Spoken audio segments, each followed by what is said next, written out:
profits that an idle king, by this still hearth, among these barren crags, matched with an aged wife, I meet and dole unequal laws unto a savage race, that hoard and sleep and feed,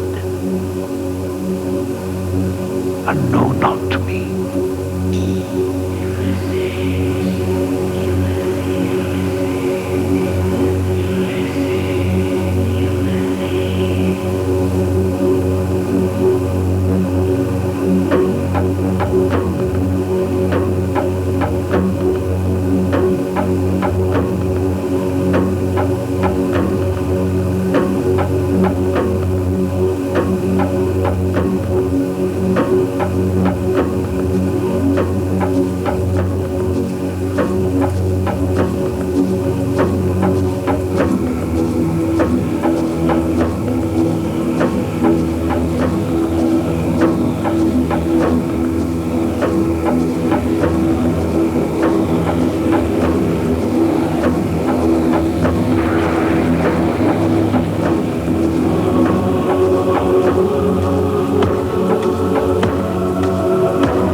To seek a newer world, push off, and sitting well in order, smite the sounding furrows. For my purpose holds to sail beyond the sunset and the bars of all the western stars until I die.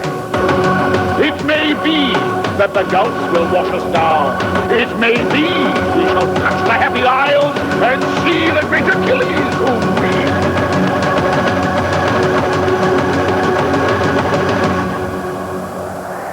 that which we are. One equal temper of heroic hearts, made weak by time, fate, but strong in will to strive, to seek, to find, and not to yield.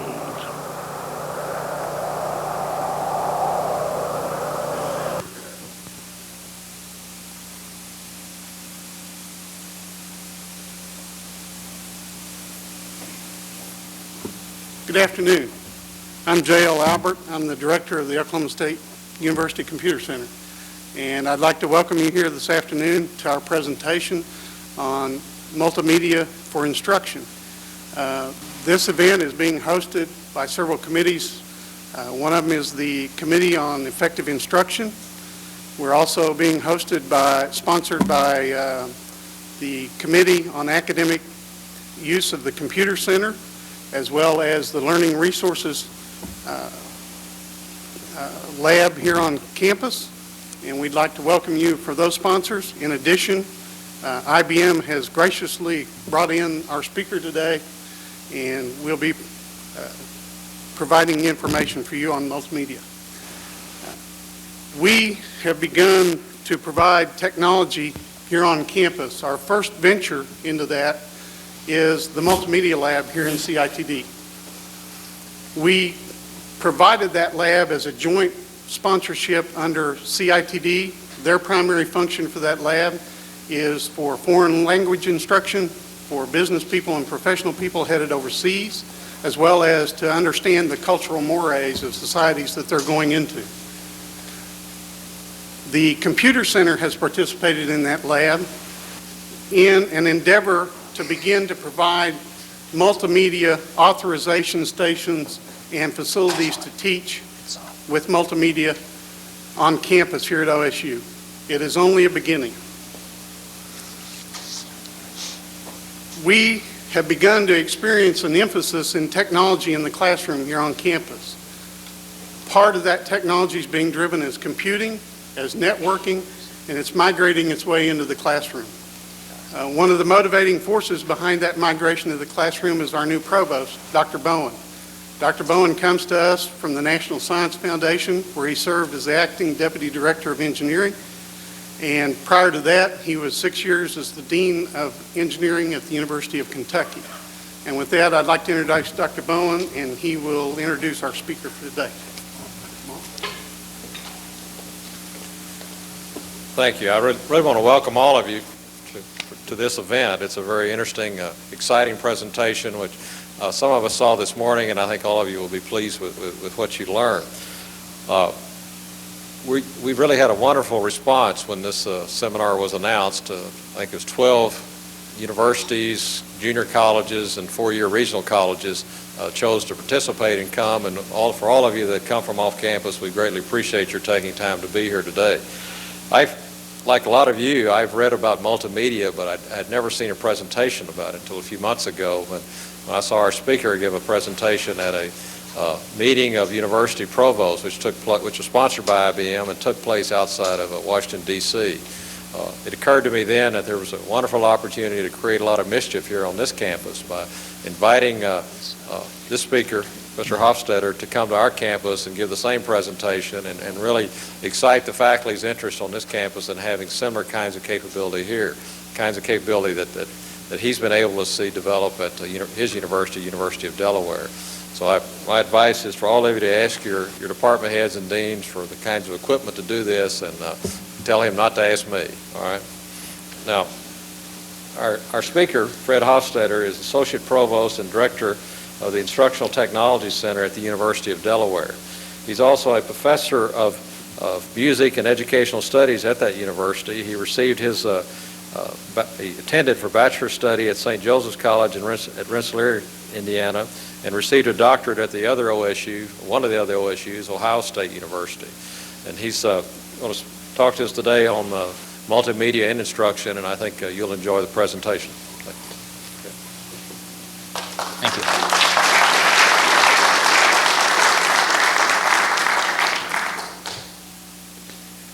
Well, it's a real pleasure to be here. I spoke in Utah on Friday, and to save IBM some travel dollars, I decided to ski the weekend instead of make them pay for flying me back to Philadelphia and then back to Oklahoma. So and I know they really appreciate my cost consciousness. So happily I have no broken bones as a result. I'm always thankful when I'm done skiing that I can still walk, so because I started when I was over 40. It's something that you learn better when you're young.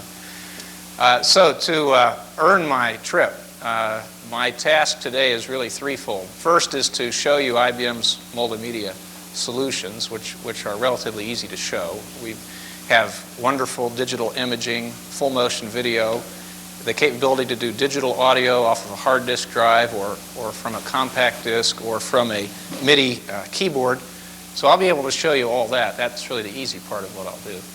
Then it gets a little more difficult because the second part is to show you how you could have instant access to any slide you ever showed, any lesson plan that you ever wrote, any full motion clip or audio sequence that you'd like to show to your class. I'll show you how you could have access to any one of those objects within a second for the rest of your teaching career. I'll show you how when you prepare for a class, the work that you do now, sorting slides and getting your transparencies together and writing things on chalkboards, which is all lost, and you have to do all that the next time you teach, I'll show how you have instant access to that for the rest of your teaching career. And I'll show you how it's easier to be lecturing with the Times Roman font than it is to write with chalk on a blackboard. But the hardest part will be to convince you that you could do it yourself. And several times during my talk, I'll ask you to pretend like you're me, and could you do this? Because the tool is simply any text editor. Now let me ask for the lights to be dim now. And we'll focus on my first slide, which has a backdrop of the University of Delaware seal, and then some Times Roman font that I mentioned earlier with the items that I'm going to be talking about. Now normally to create a slide like this, you would need help. You'd take the text and the graphic to an artist, and they would have to compose this, shoot it onto film, wait for that to be developed, mount it into a 35mm slide, and then send that to you. And then you would have to sort it into a slide tray, which would limit when you could show it. You'd run the risk that it would turn up upside down or backwards or get jammed in the projector.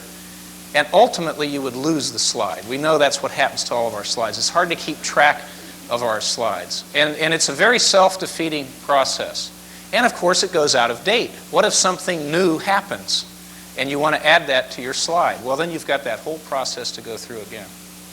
This slide, on the other hand, is created by a text editor. And anyone who can edit text can do the presentation that I'm about to give. And I'm going to show you that by modifying the talk even while I'm giving it. Let me show you what I mean. I'm running here in a Windows environment, so that on my desktop here I've got all of my different programs that I can call upon simply by clicking on their icons. An icon is a little picture that stands for something. So I have Podium running here. Anytime I want to go to the Podium software, which is the name of the software that creates this very user-friendly multimedia environment, I simply click there. Also, I can start any text editor, and you can use any text editor or word processor with Podium. Now, today I'm just going to use the notepad that comes with Windows. So everyone who has Windows has this notepad. And I'm going to open the file for the slide that you were looking at, and I'm going to show you how it's constructed. It's simply a text file, ordinary text file. And you basically see two kinds of lines of text in here. Lines that begin with an exclamation point, like this first one. See, there's an exclamation point at the beginning there. And then lines that do not have exclamation points. And the way it works is very simple. If a line of text does not have an exclamation point in front of it, it appears in your presentation. The exclamation points create links. For example, in between here and here, digitized slides and pictures and hypertrigger picture menu, in between those two presentation items, there are 3 lines of objects. And this exclamation point links those objects to the text before it, making this text hypertext. Hyper in computing means linked. And hypertext is text which is linked to something. And in this case, this text is linked to these slides. And to show these slides, whenever I'm ready to show these slides, I simply click on this text. And since it's hypertext, it links to those slides. And now my mouse works like a 35mm hand control. And I press the left button to go forward to the next slide, or the right button to go back to the previous slide. You'll notice how fast it is. Left button goes forward. Again, as I say click, here we go. Click, left button goes forward, left button goes forward, right button takes you back. Did you notice how this slide's in there twice? When you want to have a slide in there twice normally, you have to make a copy of the slide, physical copy. But notice here, to have this slide here and to also have it here, all you do is type the name twice. You're not dealing with a physical object.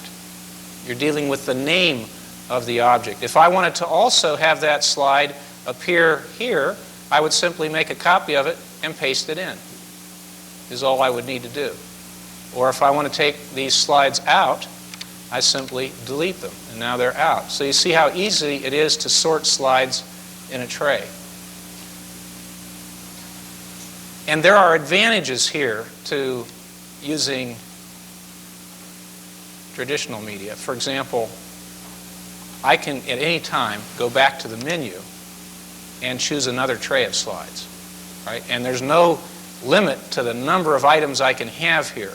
When you have more items than fit on the screen, you get options to go forward and backward through your slide. And this slide is actually a multi-page slide.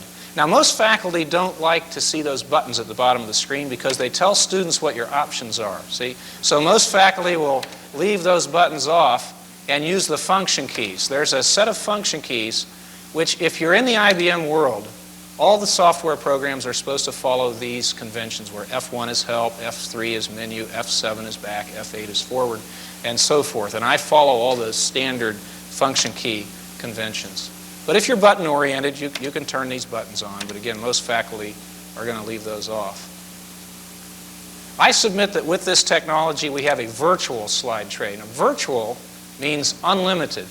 And I'm using two pieces of jargon here today, hyper, which means linked, and virtual, which means unlimited.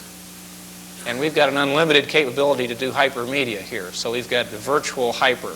Now, what does virtual mean when we talk about slides? Well, there's no limit to the number of trays of slides you can have because there's no practical limit to the number of lines of text you can have in a text file. I've never met anybody that's found that limit. If someone here has found it, let us know. I mean, it's probably in the millions somewhere. Okay, there's no limit to the number of slides you can have in a tray. And any slide can be any place in any tray any number of times. So you truly have an unlimited capability to work with slides. And within a second, you can have access to any slide you ever showed. Now, in addition to working with hypertext, Podium also works with hyperpictures. This is a hyperpicture. A hyperpicture can be any image. This happens to be a picture of my slides. This is a picture of my slide tray. And I've put triggers on there. You can put a trigger any place on any image just by typing the XY coordinates. Now, finally, you get a use for that. I mean, you struggled through, remember when you were in middle school, taking all these tests on XY coordinates and you never got to use that for anything. Now you're going to get to, because it's going to be the positions of your triggers on the screen. And it's very easy. You just say like 10% over and 20% down. You want a trigger. Podium puts a trigger there. And then you can link to those triggers with your exclamation points. And in this particular menu, I have linked to those slides the full screen equivalents of those slides. So if I decide I want to show a picture of the University of Delaware, I just click and you see it. I'm really impressed with how beautiful this campus is. And people say they're impressed with how beautiful our campus is. Our campus is all done in Georgian architecture. Well, not all of it. The Central Mall area is done in Georgian architecture. And there's a vacant lot there where I want to put my building. But it costs like $3 million more to build it there because it has to be done Georgian. You know, and they don't make Georgian buildings anymore. So I don't know if I'll ever achieve that goal. Now, everything I've done so far can be done on any IBM PS2 without any additional hardware. Like maybe you think you need an extra graphics board to do this because maybe you've never seen an IBM PS2 show graphics of this quality. Well, Podium pulls some tricks here. This is a graphics mode that doesn't exist. Podium creates this graphics mode. And there's another piece of software called the Audiovisual Connection that also creates this graphics mode. This is VGA mode 8. VGA only has 7 modes. This is mode 8, which is done with some assembly language tricks. But the audiovisual connection can digitize images in this mode, and then Podium can display them for you in this mode. So you'd use the audiovisual connection as your creation station. Now, what is a creation station? Well, let me take you home. This is my spare bedroom. If it weren't for the curtain, which my wife made me put there, because see, this faces the front, right? And she doesn't want people to know that a nerd lives in the neighborhood. So she made me put curtains on the windows. So from the outside, it looks like a bedroom. But on the inside, this is where I do most of my work. It's where I create the Podium software and work on my demonstrations. People have said, I've heard, you get comments after your talks. They say, well, of course he can do this. He's got all those graduate students making his talks for him. And that's not true at all. This is a lot more efficient than a graduate student because I can do it on my desktop in the morning and have things ready. I'm going to show you how I can take a handheld scanner and take things right out of the morning newspaper and get them up on the screen because sometimes current events are important in your teaching. But to get back to the creation station notion, you simply hook up a TV camera to the audiovisual connection and you click with your mouse button, and in a 30th of a second, the IBM computer grabs the image, and then you can adjust it for saturation, hue, and brightness. And the good news is that you don't need the audiovisual connection to show the slide. You only need it to grab the slide. So you only need it at your creation station. And then any IBM computer can display the slide. So what are the minimum requirements for this? Minimum requirements would be that you have VGA graphics, that you have DOS or Windows in your computer, and that you have 2 megabytes of memory if you have DOS, and 4 megabytes of memory if you have Windows. And Windows won't complain if you have more than 4 megabytes of memory. Okay. If you're going to project this to a class, you're going to have some way to project it. Now, maybe you're fortunate and you've got a small class. If you've got less than 20 students, you don't need a projector like this. You can just use the monitor of your computer. Just sit it where everyone can see it. IBM sells one that's 19 inches that would be just fine. The monitor, the large screen projector costs more than the computer does, unfortunately. But we'll talk more about implementation issues later. There are people here who have seen me talk before. As a matter of fact, some people saw me talk this morning. And I've already done things different. I've shown things that I never showed this morning.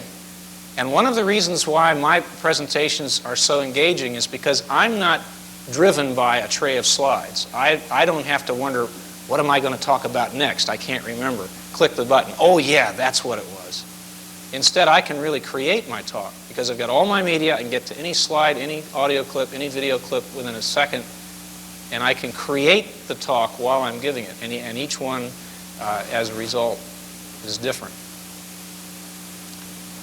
For example, you may have heard that the University of Delaware basketball team won our division this year. And that, of course, is because our new president, David Rozelle, is such a gung-ho basketball advocate. Now, your provost, Bowen, will laugh about that. You should ask him about basketball at Kentucky sometime, and he'll tell you some interesting stories. But we use interactive video to market our university in Delaware. And you see here the students here indicating that we're number one. Just let me click here on this bullet. This is a hyperpicture menu, which has on it lots. I clicked on the wrong bullet there, but that's no problem. So you can get back real quick when you're using Podium. It's very forgiving. A slide projector, you'd be dead, right, if something like that happened. I wanted to light my triggers, and instead I hit the home button. That took me home. So fast you can't correct it. But anyway, here you see where the triggers are. And what I'm going to do is, for 2 minutes, I'm going to show you some of the highlights of our university.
Now, just as easily, let's say you're marketing your university and a group of parents are there and they want to know, well, what academic programs do you have? Well, instead of talking about it verbally, you could just click with your mouse and be into your catalog.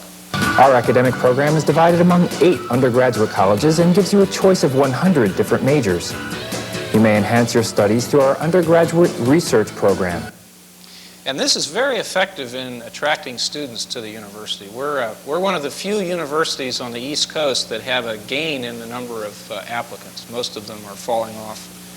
And we attribute a lot of that success to multimedia, especially showing people where Delaware is, because as you can see, it's so small, you can't even write the name on the state on a map. So you must show people where Delaware is. Delaware is situated in one of the best places I can think of. It's close enough to Philadelphia, Baltimore, New York City, Washington, D.C. An hour away, you've got these big, thriving cities, and it gives it a nice, different atmosphere. And you notice how we use students to market our university. Now, you probably wonder where those clips are coming from. Those are coming from a video disc, which we had pressed for, actually for a talk that our president gives, but also we've got a lot of slides on there that the faculty use. To create a video disc, you simply take a standard videotape, you edit onto it the slides and motion sequences you want to have on your video disc. You mail it to a video disc company, and if you pay for express mailing, in 2 days you can have your disc returned to you for a cost of just $300. And you can have up to 54,000 slides on that disc. Now, if you divide $300 by 54,000 slides, you get a really cost-effective way to have split-second access to every slide you ever showed. You could probably take every slide on the OSU campus, or maybe every slide in Oklahoma, and put it on a video disc and have instant access to it. What a great project that would be to propose to your state legislature, you know, to fund. And that's what we did, and that's where these images and slides are coming from. So we've made this very easy to use and author presentations, but the missing link was making it easy to set up.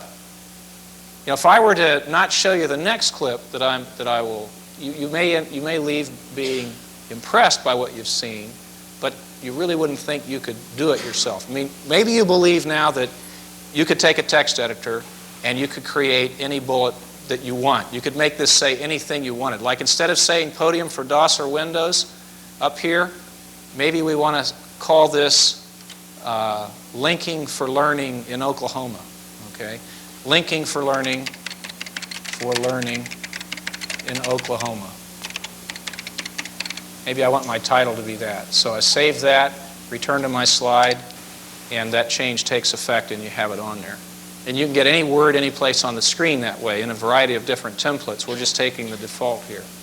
You probably feel like you could do that. And you probably feel like you could take the name of a slide and put it with an exclamation point and link it to a bullet. So you probably believe you could do that. In fact, anybody who can type can do that. But could you set this up, right? I mean, we came in yesterday and worked for a couple hours to set all this up. So could you set it up and make it work in a classroom? And that's what this technology cart is all about. And I'd be happy to send the plans for this to anybody who wants a copy. We got asked so much for the plans to this cart that we used a CAD program to create them. And now we can send you the plans from any angle of this cart. And here you're going to see an English teacher wheeling this in between classes. So a class has just ended. You can imagine yourself now in her place. You're wheeling this in for your class, and everything's hooked up already. All she has to do is take this power cord, which is not really this hard to pull out of there. She plugs that in, and there's one lock that secures the unit, and you'll notice self-amplified speakers, an IBM PS2, a video disc player down in the bottom part. As she continues to open this up, things kind of unfold and fall into place. There's the key set already there. And she puts the mouse on the right. I'm left-handed, so we didn't use Velcro on that. Now, I'm using my digital chalk that I'm going to talk more about later to circle or indicate here the overhead projection panel, which is the key to the portability of this, because it lets you use any overhead projector to project the image. She can choose any software program to run here, and it will be projected on that panel. Well, look what she's chosen, Podium software. All right, so it's out of focus, though, but notice with a single knob, she can bring that into perfect focus. It takes an engineer an hour to focus this RGB projector that we're using today, but here, within just seconds, you've got perfect focus, and it's actually a sharper image. And the panel can do full motion. If you keep watching her screen, notice how these LCD panels now are fast enough to do full motion. Now, if you're going to invest in an LCD panel, be a little bit careful. You may even want to call my office and ask for a recommendation. because there's lots of them on the market now, but it's only the newer ones that are good enough. And they keep getting better all the time. So when you're about to buy something, it really pays to ask, what's the best unit to buy today? Because people that have these in inventory will try to get rid of them. They'll try to sell them to you when they might not be the best ones to get. Now, with that introduction to multimedia and some of the capability that we have here today, I'd like to set the conceptual framework for this and its use in the classroom. And I'm going to take you into the classroom of Paul Samowitz. Paul Samowitz is a good friend of mine. We've worked together at Delaware for 19 years. And I attribute to Paul Samowitz the idea behind Podium. When I created Podium back in 1987 for the IBM Info Window system, it was just a button-oriented program. You could have a single word in a button and click on that word and make things happen. And one day, Paul, who was using Podium, told me how nice it was that he could put his lecture notes into Podium. And I said, Paul, you must be confused, because that's not what Podium does. Faculty who in those days were new to software, every program kind of looks like every other one, and they get confused as to what they're using. And I said, it couldn't be Podium. So I went in and took a look at what he was doing. And in fact, he was using Podium to put his lecture notes in. Now, the buttons were very wide because he had every one of his lecture notes would be inside of a button, and Podium was sizing those buttons to the size of the text. So it didn't look very good. But that's where I got the idea, of course, this is what faculty will want to do. This is what faculty do when they prepare for courses. They make outlines of things. They make a syllabus. They have goals for a lecture. They generally have a rough idea of what they're going to talk about, and they often write that down in some kind of a list. Maybe they hand it out to students to study, but there is some kind of an idea of what you're going to talk about. So why not let that be the input then to the multimedia program? And that's what we did here. And Paul, by simply touching the items in his lecture, can access any one of 54,000 slides within a second with broadcast quality and full motion and compact disc audio. When you compare how he teaches to the way most faculty lecture, you can see the difference just by comparing these two slides. This is a history lecture, and it's a real good example of how history does not come alive when you teach with chalk. You can't even see what he's written here, much less read it. But that's not a problem because you can't read his handwriting anyway. Okay, so now what we're trying to do is make it easier for you to lecture with tens of thousands of slides ready at your command to show the students. And in any subject, even in music. Here's a music teacher using a multimedia setup. And since he's a musician, we've installed inside of his computer a MIDI interface. MIDI is the musical instrument digital interface. And right now, from IBM, any one of the IBM people here today can tell you how to get this. You can get the circuit board, the breakout box, the synthesizer, and the software for just $599. All comes as a kit. And I'd like to show you the Ballade software, and in the process also give you a demonstration of what MIDI can do, and you'll see why, if a music school doesn't have MIDI now, it loses its accreditation. MIDI has changed the world of music so much. And to do that, I'm going to switch back to my desktop here, and you'll notice how things can be shrunk down to little icons at the bottom. Anytime I want to go back to Podium, I just click there and I'm back there. Anytime I want to come back to my text editor, I just click there and I'm right back into my text editor. But what I want to do now is go into the Ballade software, so I just click there and I'm into the Ballade software. And I'm going to load a song here and give you an idea of what this sounds like. And while it plays, it begins with these birds.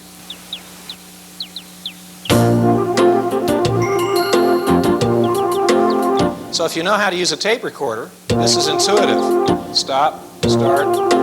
Here's your volume control, which you just slide up and down digitally.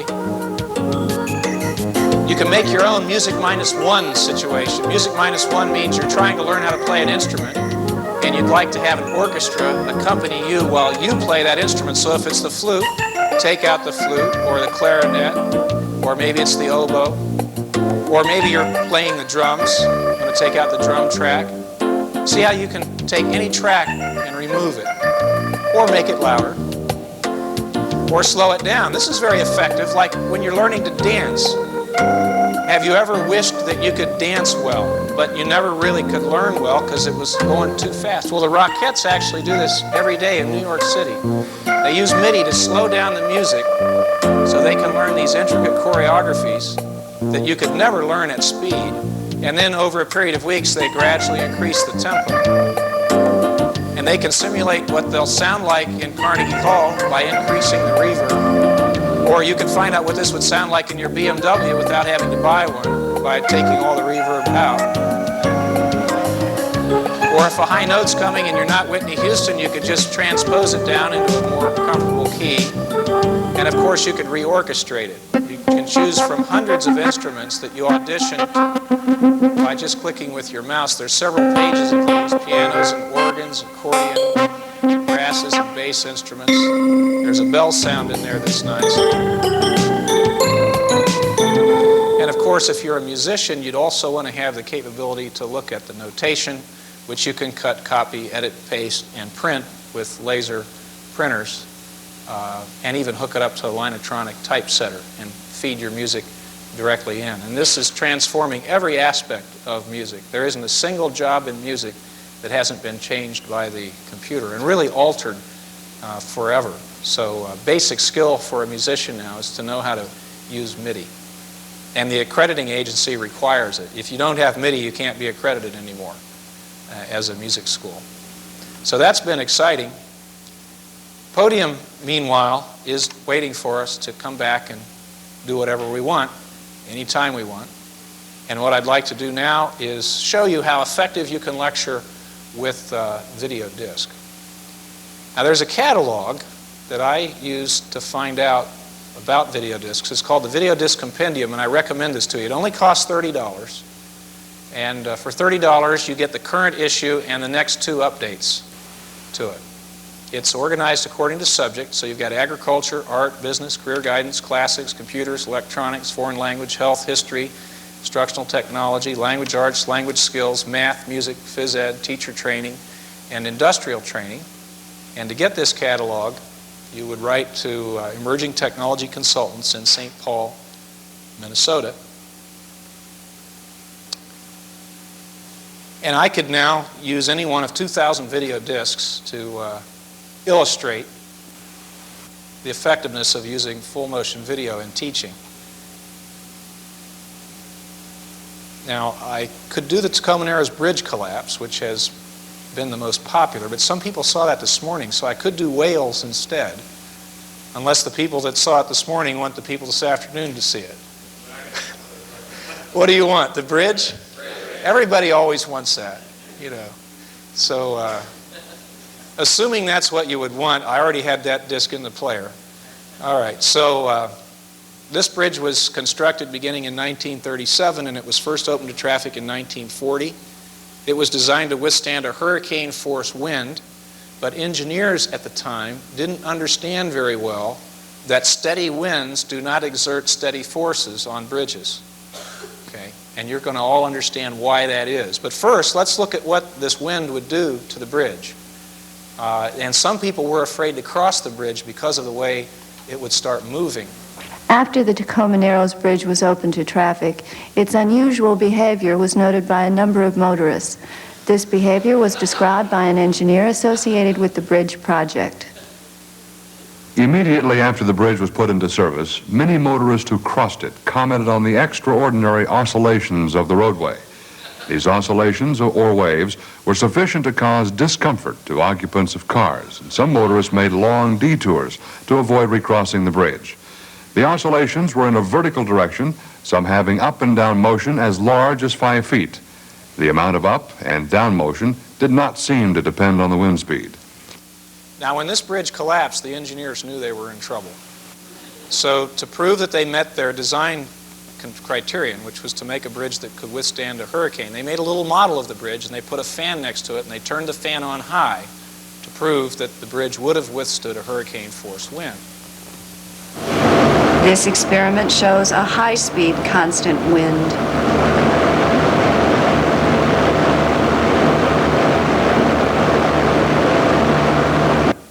What they didn't realize was that a steady wind does not exert a steady force. By the time the wind gets done hitting the bridge, it actually curls back on itself and creates this kind of a motion.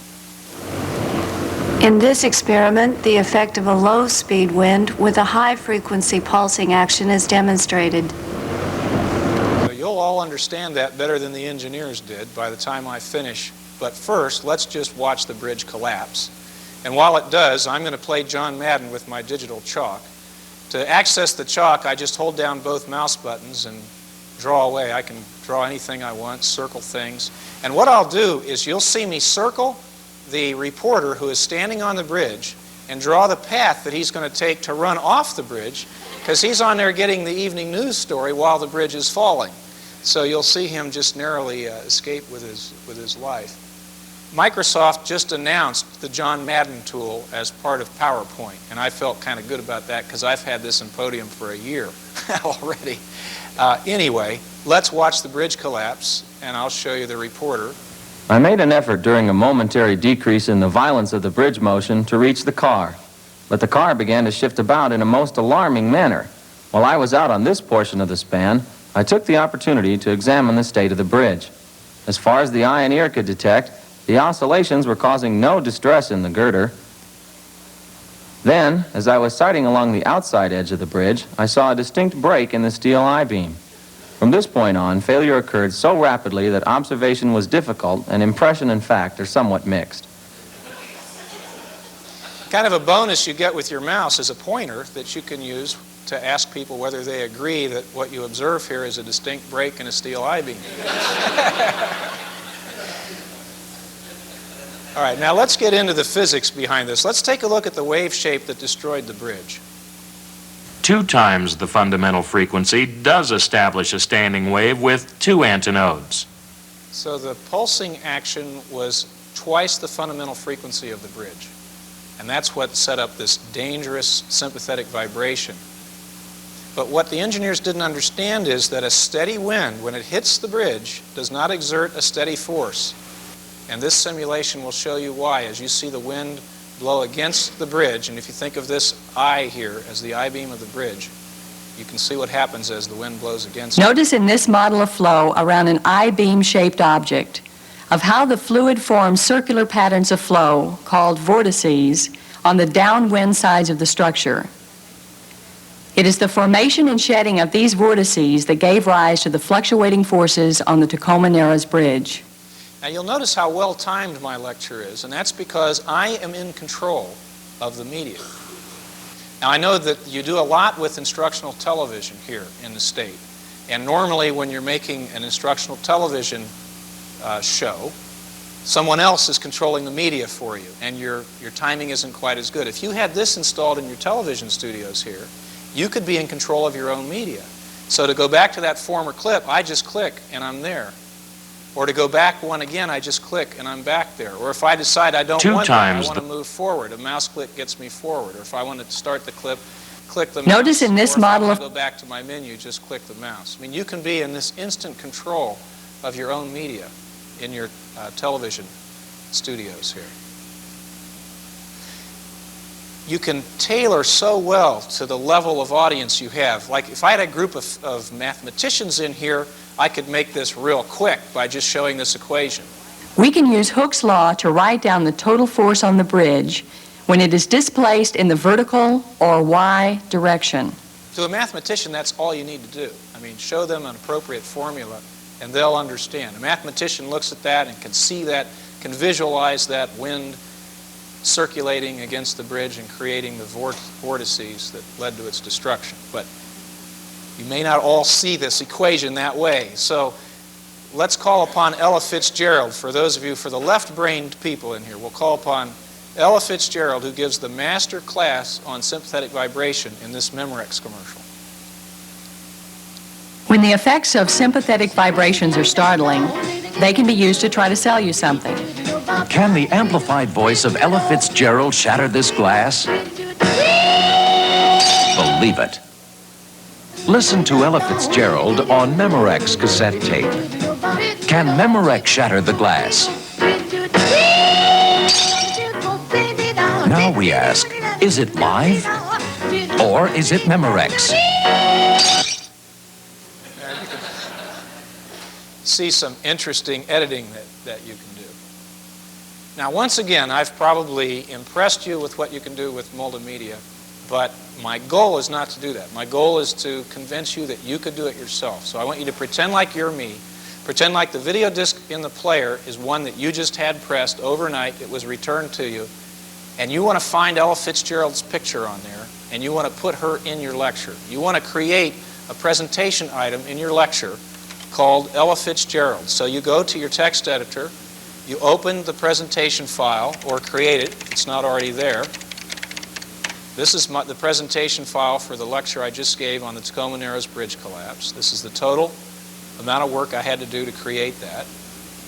And to add the bullet, we could say Ella Fitzgerald in Stillwater. Let's spell it correctly. You can spell check these, by the way. It's another advantage of the software. And now I want to link a slide of Ella Fitzgerald. What do I put in column 1 to create the link? Exclamation point, and that is the only command. That's it. That's everything I've done so far has all been launched just from exclamation points. Now, we need to find the number of the slide. And the slides on a video disc are all numbered from 1 to 54,000. It's very simple. So we just need to find that number. Now, luckily, there's a tool in Podium that eliminates all the guesswork. You can call upon this tool and start the video disc playing. When the effects of sympathetic vibrations are startling, they can be used to try to sell you something. And you can stop it at any point. You can step forward and step backwards. And anytime you're paused, Podium tells you the frame number that you're on.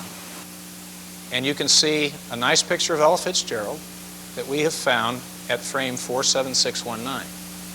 Now, if you were using DOS, you'd have to type that. But if you have Windows, Podium senses the presence of Windows and writes that frame number into your paste buffer. So whatever text editor you're using, you can just paste it in, save it, then return to your presentation. You'll watch that change take effect as Podium rereads the change. And now we have Ella Fitzgerald in Stillwater. And anytime you're ready to see her, you simply click there with your mouse, and within a second, you've got her right on the screen. And suppose you wanted her to go into motion at that point. Well, Podium lets you make a clip. You just start it playing. Can the amplified voice of Ella Fitzgerald shatter this glass? And stop it, and enter the frame number here. Notice we have stop and stop locations entered in here. Let's rehearse the frame and see if we've got the clip we want. Can the amplified voice of Ella Fitzgerald shatter this glass? All right, I like that. So I simply switch back here, and I want to change this from the still frame to the motion sequence, which of course was written to my clipboard. So now when I return to my Podium presentation, and that change takes effect, you'll see Podium reread the file. And of course, we want to say Ella Fitzgerald singing in Stillwater. Right? So here we'll make that change. Singing in Stillwater.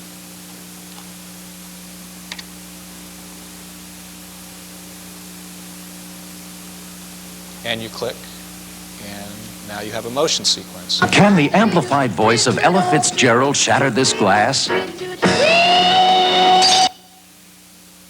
So you could be doing that right now on your desktop with your text editor. The exclamation point is the only command, and everything else is very intuitive.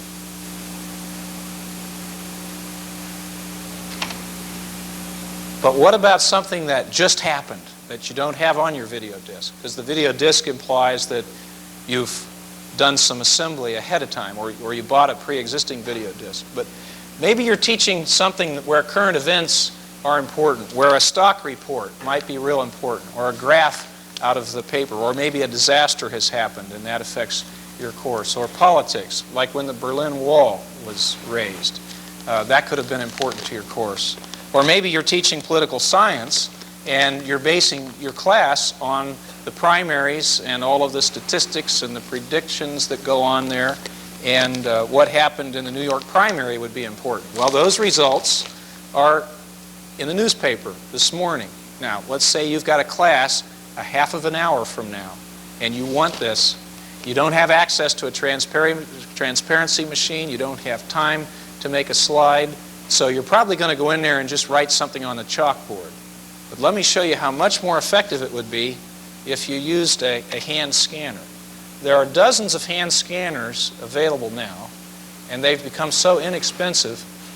This one, which is called the Typist, is actually bundled with several of the IBM computers that you'll see talked about if you talk to the IBM people or look around at the exhibits that they have afterwards. So I'm going to use a hand scanner called the Typist to scan the story about the New York primary right onto my desktop. And what I'm going to do is get my text editor ready. I'm going to start the scanner, which I do just by clicking on the scanner icon, and you'll notice the scanner will get all excited when it gets activated. There it goes. It's ready to scan.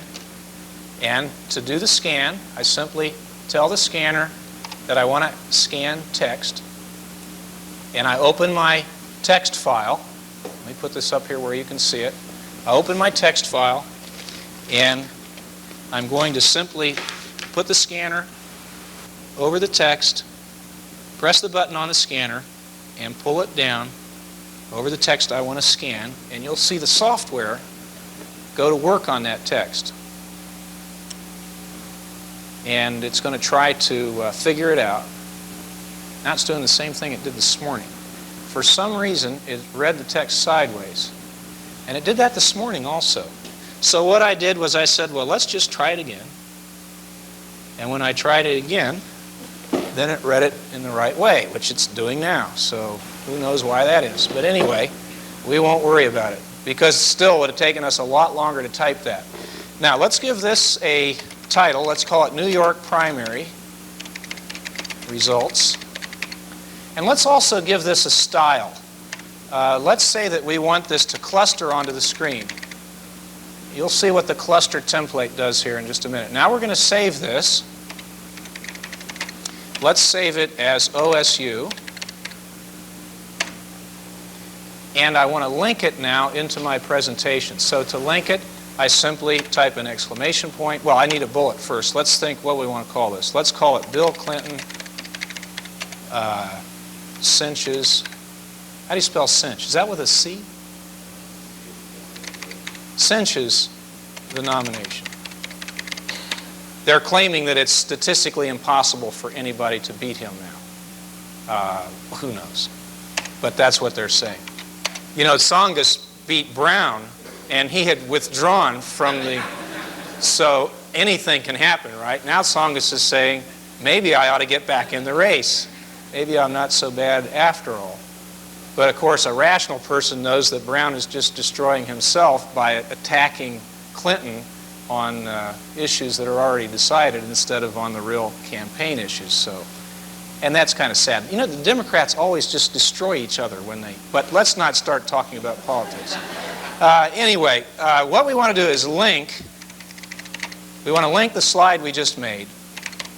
So I simply link it with an exclamation point, and now you'll see how quickly, as soon as Windows gets going here, you'll see how quickly we get the new presentation bullet. Bill Clinton cinches the nomination. We click there, and that's how quickly we've gone from the... Now, you'll notice the Paul Tsongas bullet kind of gets divided there on the screen. And if you don't want it that way, you can just go back here and... Let's see, where did that go?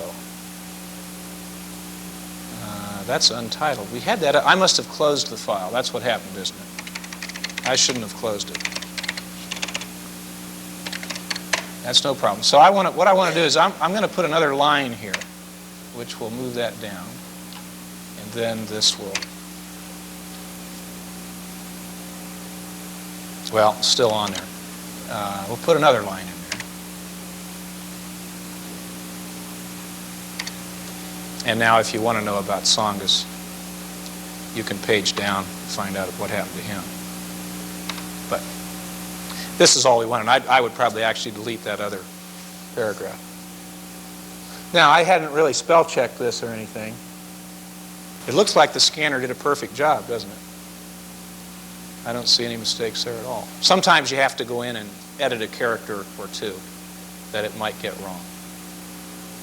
Like sometimes an R followed by an N might show up as an M, but this did pretty well.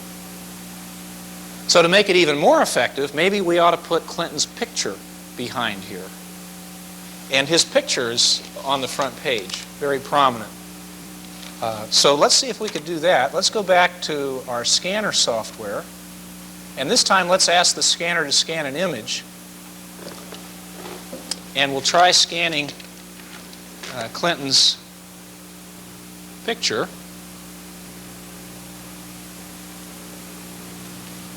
And let's see how well that comes across.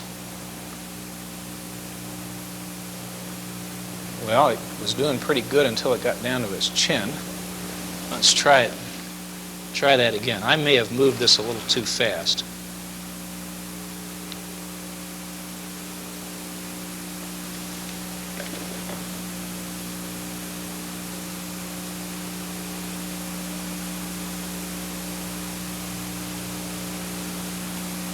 It's too big, isn't it? So what are we going to do about that? See, almost anything that you're going to pick up out of a newspaper will either be too big or too small. So I'm taking one of these Windows copy boxes here, and I'm going to copy his face. And that copy just went onto the Windows clipboard. And I'm now going to start up a program called Micrographics Draw 3.0, which is a relatively new program, and I'm going to paste his picture onto the clipboard, or from the clipboard onto this working page. The reason I'm bringing his picture in here is because the picture was too big. So I need to take a graphics editor and shrink the picture so it fits the screen. So this program lets you either enlarge or shrink graphics. The hourglass here indicates that Windows is busily working away to do this for us. And I'm going to move his face up here, and I'm going to make it smaller, and then I'm going to size it to the specific size we need it by getting this image of the screen, and then getting this to fit the screen just the way I need it to.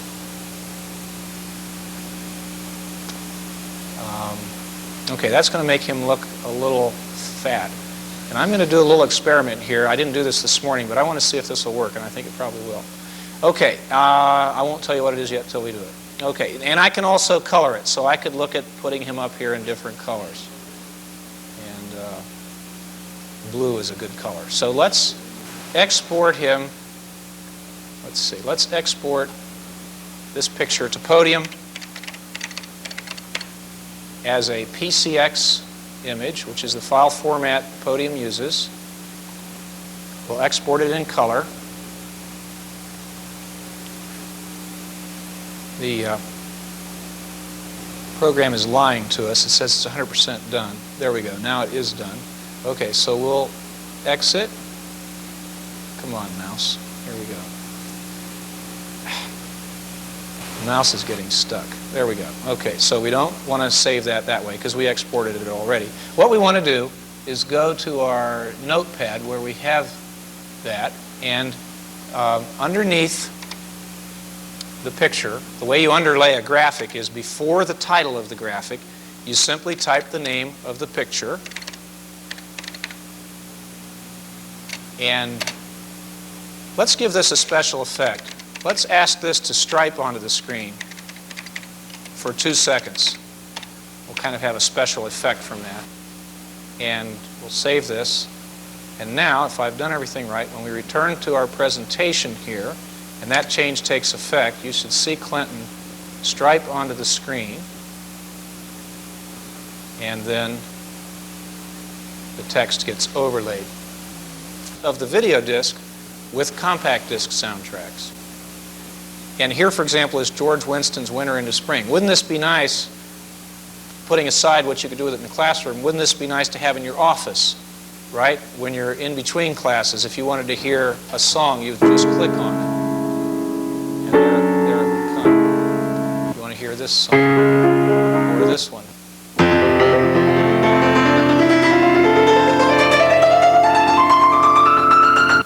See, Podium reads the table of contents off of your compact disc, and every commercial compact disc has a table of contents. That's how your home player, when you say next song, that's how it knows where it is, because it reads from that table of contents. Notice how Podium understands that well enough that it shows you the start and stop locations of each song. And you can edit it very, very discreetly. For example, here is a single second of music.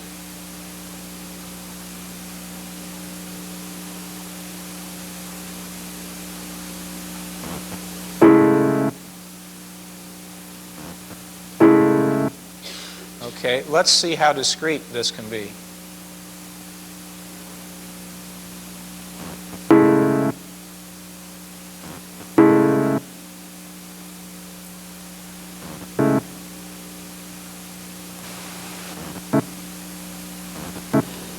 It can be so discreet, I think we're going to have to move up here a little bit.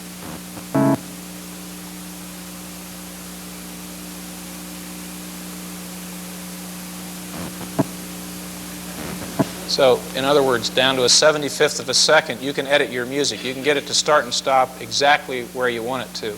And then, of course, that clip is on your clipboard. So this will probably make that little bit of music play when we show Bill Clinton. I don't know why I'm doing this other than just to see if it will work. But why not? Yeah, it did. Yeah, so, hey, that's great. Well, you might want some background music there for, play a little bit of music while Clinton comes on the screen. Why not? Let's put some in here. Let's just make it play for 10 seconds, and now we'll have a slide that's accompanied by audio.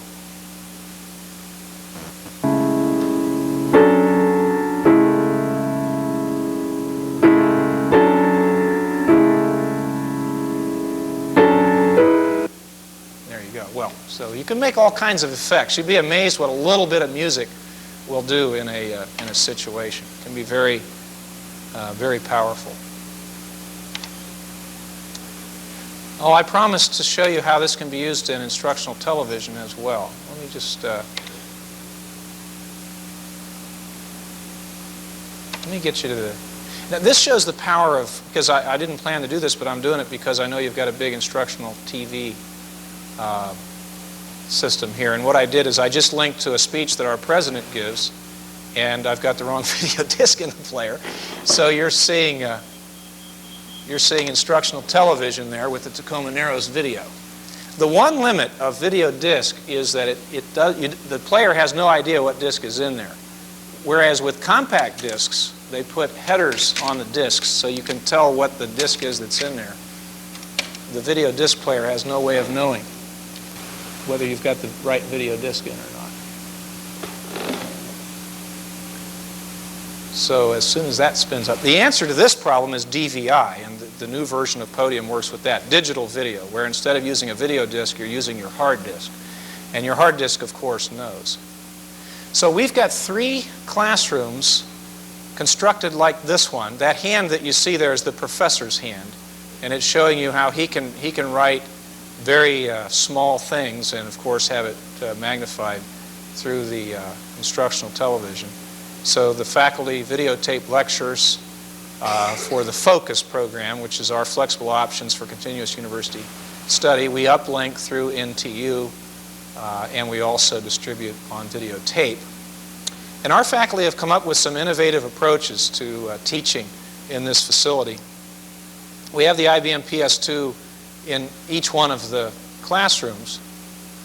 And here, a faculty member named John Mannon, who's really innovative, he's lecturing inside of his graph, which only exists on his PS2 screen. That graph is not really there. And it's like when they do the weather on CNN. The young lady who does the weather on CNN is terrific. She does it so well. That weather map is not behind her. There's nothing back there but a blank screen. And they use that to color key the satellite pictures and so forth. And that's what's happening here. Here the PS2 is being used to overlay the graphics program. And you'll see this is the very first time he tried it. And I didn't want it rehearsed. I wanted to just take this clip. I heard that he had done this, and of course we had it on tape. I asked for his permission, and here you'll see him lecturing inside of a graph that is... The base is not just one x, it's this x plus this x. So the base is what? 2x, right there, 2x. Okay, and the height is what? The height is y, right? Okay. Totally unrehearsed. He just asked the technician right before class if they thought he could do this. And that was the very first time. So that was live on tape. But they come up with some pretty good ideas. Oh, you're probably wondering what this transportation industry proposal is. Got to show you that. The backdrops. You can have full motion backdrops to your slides. America's first space shuttle, and the shuttle has cleared the tower. I did a lecture for the transportation industry in Europe once. It was kind of ironic because I landed there and that was late, and the limousine driver took me on this Autobahn, and we must have been going 160 miles an hour. And here I am about to give a talk on highway safety for the transportation industry. And my God, there is no way you could stop. Absolutely. I mean, it's just so fast, you didn't even want to look. So they really need some help.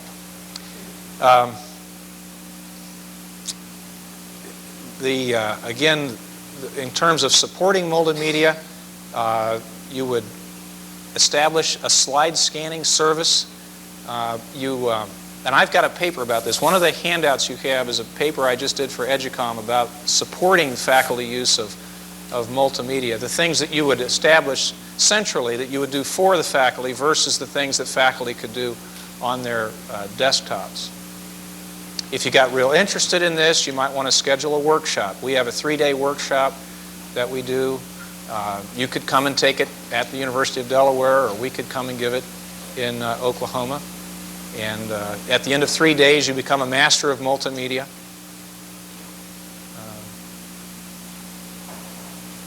So these are some of the support issues. Again, they're all talked about in your handout. We might want to review, once again, the system requirements for doing this. And they include VGA graphics, DOS or Windows. These bullets are coming up when I click my mouse button. I've turned on a feature that makes Podium wait until you click your mouse button, and that way your whole slide doesn't get put up there at once. So we went through these issues already, and then we did multimedia, where you would want video disc or compact disc or digital audio, or coming this summer, DVI, Digital Video Interactive. And I'm recommending to people that get serious about implementing this that they take a look at that.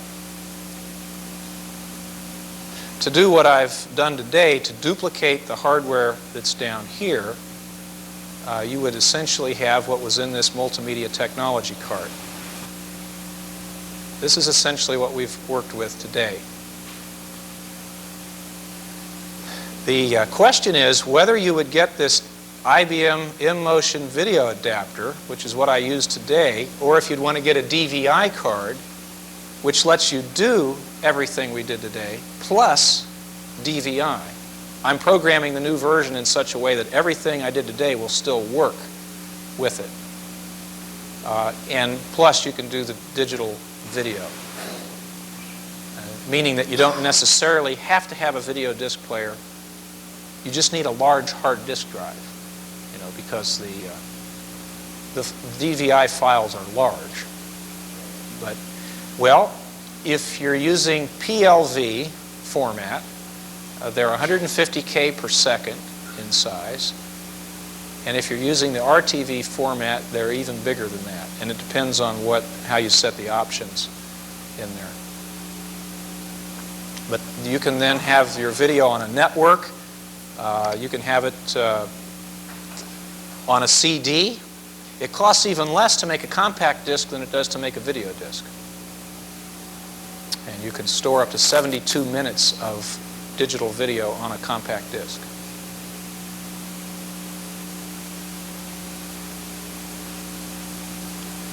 But I think one thing everyone can agree on is that this is going to be exciting to have in the classroom, and that it's here. It's ready to be implemented. That wasn't true just a year ago. It wasn't as portable as this.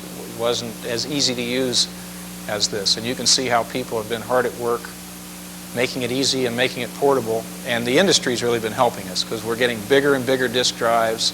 We're getting better LCD panels, and they're dropping in price. And it's about the only part of the economy where things are getting better and costing less. That's kind of exciting.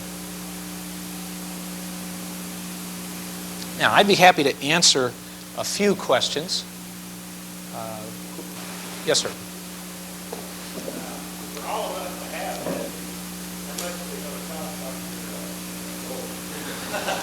Well, he just stood up to answer that question. 0, because he said you've got to go ask your deans. Well, to have this cart configured the way it is here, including the cart, would cost about $15,000. Now, if you don't have a large class, you save $5,000 of that cost, because it's the projection that costs the most. The projector costs more than anything else in that setup. Yes, sir.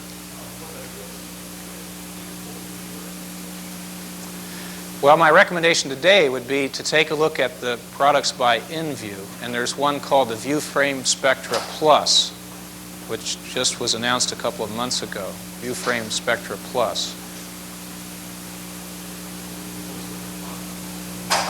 Well, the list price of that will be around $7,000, but you never pay that. You always would go out on bids, ask for the educational discount, find the local distributor, get a good relationship going with them, promise to buy more if they give you a deal on the first one, all of those kinds of bargaining issues.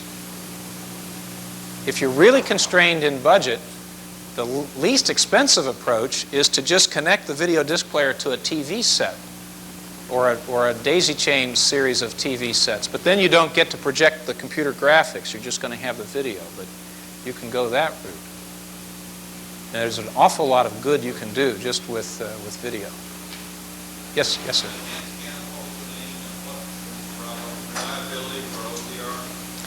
This scanner is called the Typist, and it's produced by a company called the CARE Corporation, C-A-E-R-E. And they're located in Los Gatos, California.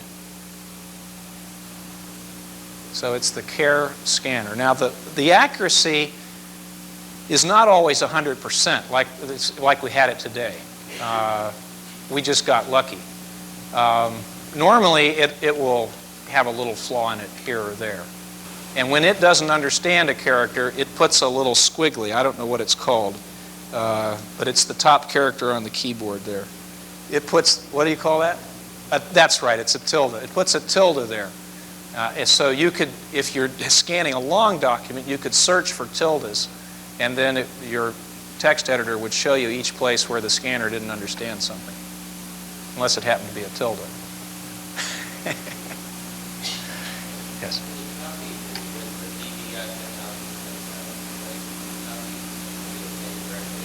You sure can. What you're going to be able to do is plug the video output of your VCR into the input of the capture board, click on a Podium button to record, and that will, if you have a computer-controlled VCR, that'll even start and stop your VCR for you. Otherwise, you manually press play and stop, and it'll record it right onto your hard disk drive. Yeah. Yes?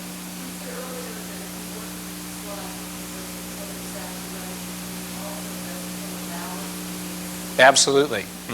All those controls are there. Yeah, all of those controls are there. Yes?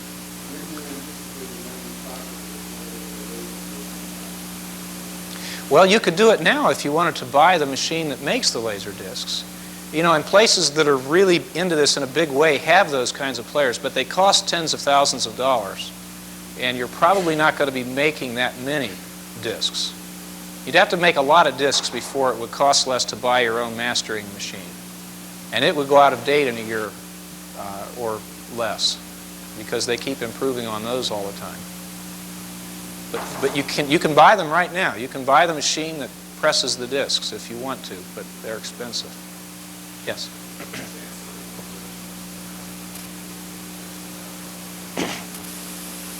Yes, but it doesn't follow this standard. That's a proprietary, that doesn't follow the laser disc standard. And it's very misleading. The discs you make with that player can only be played on that player. You couldn't play them on a Pioneer player, for example, or any other Sony player either. Yes?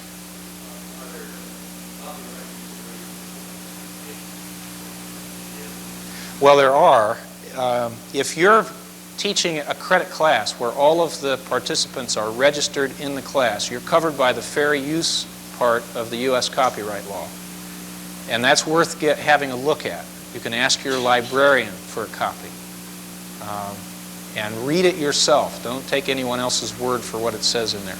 Read it yourself, and you'll find that you have a lot of leeway in the classroom if it is a credit class. And you're not distributing anything, you're not giving anything away, but you're just using things in your class to present to your students. You have a lot of leeway. You can use a lot of things in your class, whether it says you're allowed to or not. You can just go ahead and do it under fair use. But take a look at it yourself. There's 4 tests in there that you use to determine whether what you want to do is okay. Everything we did today would be 100% okay for you to do in a credit class. Yes?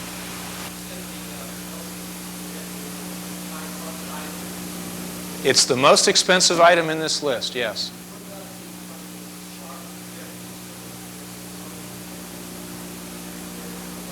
The new, is it a 3-gun projector like this, or is it their LCD projector? Okay, that's their LCD projector. Now, the last time I checked, it was not scanning at the rate needed to do this. You would have to buy another piece of equipment called a scan converter to get this to project through it. Now again, this is changing real quick, and it may be that by now Sharp has got one that's plug compatible with this. But the last time I checked, which was at the Infocom conference, which was 2 months ago, which is a long time ago in terms of LCD technology, it wasn't doing it. It looked like it was. Again, you've got to be real careful when you talk with these people, because it looks like it is. They've got a computer sitting there, and they've got the projector sitting there, and it's projecting the computer image. And you've got to really know what questions to ask to get, so finally the guy admitted there was a scan converter in there also. And that adds another $3,000 to the price of what you're doing. And you don't want a scan converter.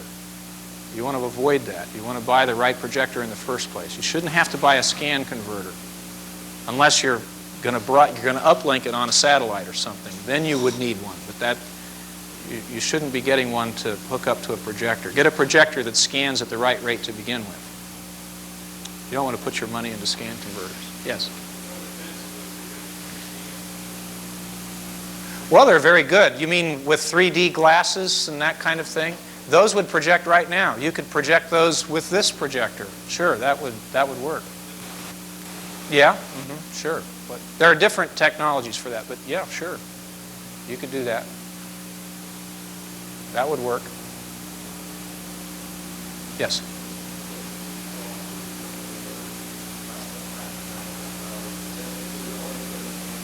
It's hard to believe, isn't it? Yeah, it includes the Ballad software is in there. The MIDI interface is in there. And the synthesizer, that's all included.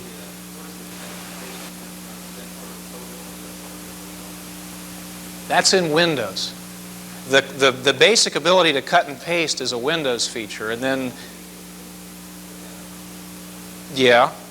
See, a good Windows application will support copy and paste. It'll always be available to you. You'll be able to copy things and paste them freely. Okay. And cutting and pasting those. The Ballad software is what's letting you do that. Yeah.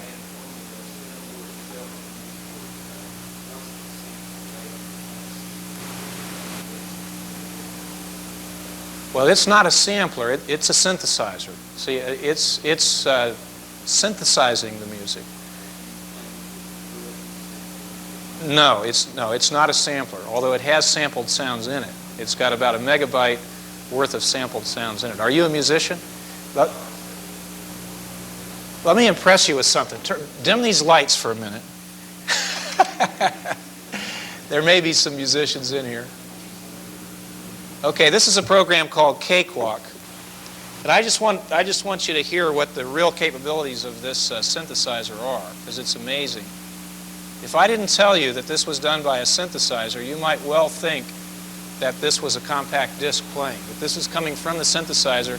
And what you see in this window is the MIDI data that the Cakewalk program is sending through the wire to the synthesizer. So this is a real good tutorial to see what MIDI is.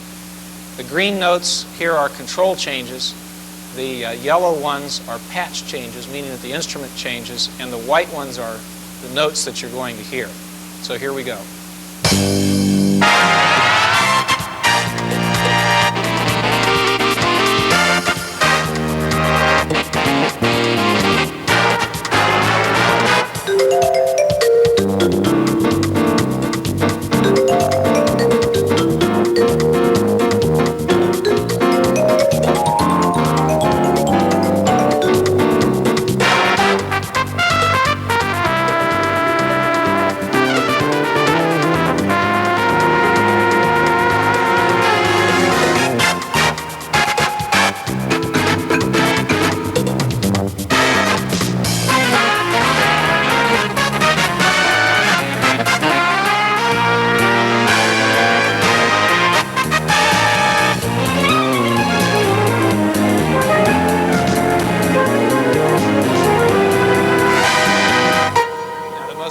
Part of this whole thing is probably the digital piano, which comes in now.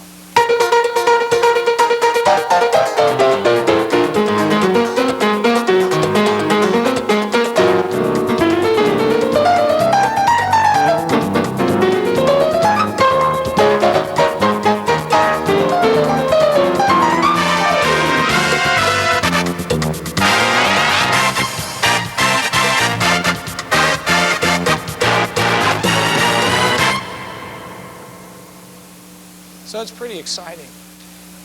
The music unions now require you to pay for the instruments you replace with a synthesizer. If you use a synthesizer in the pit group, in the pit of, let's say you're doing an opera or ballet, and you've got a synthesizer there, you have to pay for the musicians that has displaced.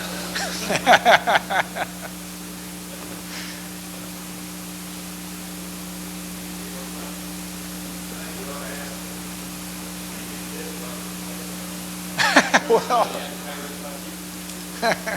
yeah, pay the professor. But see, you can't replace the professor. That's just, people don't understand it. You just can't do that. And it's just not going to happen. But we can help the professors do a better job, save their time. Well, in order to get permission to show those slides of him, he made me make him the first faculty member who got Podium. So he's now lecturing with the Times Roman font. Thank you very much. It's been my pleasure. Thanks for inviting me.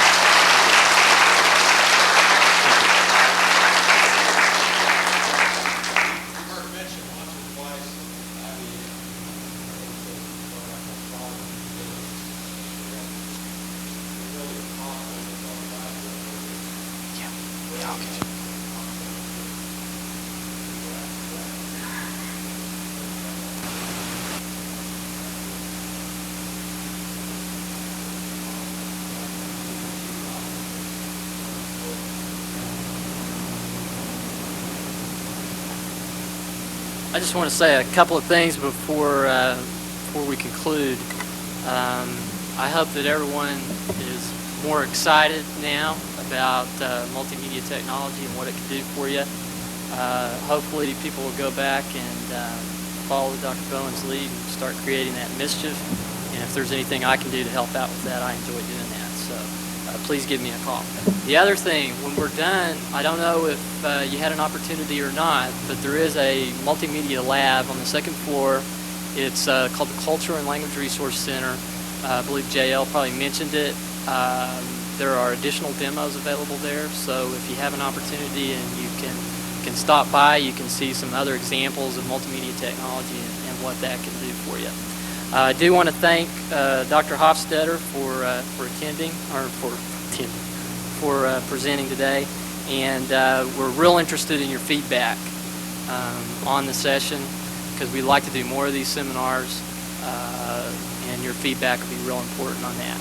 There is a feedback form in your folder, and if you'd please fill that out and leave that at the registration desk, I would appreciate that. If you have any ideas on future topics you'd be interested in, or information on products that you've seen today, or programs, or anything related to Dr. Hofstetter's presentation, feel free to leave that on there, and we'll try to follow up with you and get that information to you. I do want to say in closing that IBM is real excited about multimedia technology.